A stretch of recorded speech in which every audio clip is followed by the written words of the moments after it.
Hi hello ನಮಸ್ಕಾರ friends. ನಮ್ಮನೆಯಲ್ಲಿ ಇದು ಸಿಂಟೆಕ್ಸ್ ಹೋಗುವಂಥದ್ದು ಇದು ಬ್ಲಾಕ್ ಆಗಿತ್ತು. ಫಾಲ್ಟ್ ಹುಡುಕಿ ಸಾಕಾಯ್ತು. ಮತ್ತೆ ಫೈನಲ್ ಅಲ್ಲಿ ಗೊತ್ತಾಯ್ತು ಬೆಂಡಲ್ಲಿ ಕಸ ತುಂಬಿಕೊಂಡಿದೆ ಅಂತ. ಈಗ ನಾನು ಅದು ಸಿಕ್ತು ಫಾಲ್ಟ್, ನೋಡಿ ನೀರು ಹಾರ್ತಾ ಉಂಟು.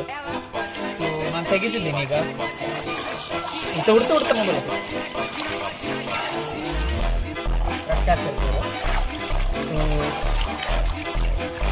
ನಮ್ಮ ತಂದೆಯವ್ರ ಹತ್ರ ಒಂದು 2 ಫೀಟ್ ಪೈಪ್ ತಗೊಂಡ್ಬರ್ಲಿಕ್ಕೆ ಹೇಳಿದ್ದೆ. ಪೈಪ್ ತರಲೇ ಇಲ್ಲ.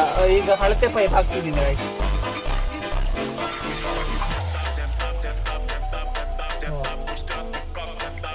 ನೋಡಿ ಗಾಯ್ಸ್, ಇದರಲ್ಲಿ ಏನೋ ಇದೆ.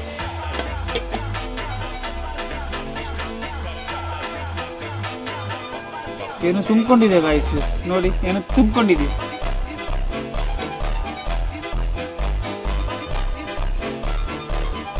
ಗೈಸ್ ನೋಡಿ ಮೀಟರ್ ಹೇಗೆ ತಿರ್ತಾ ಉಂಟು ನೋಡಿ.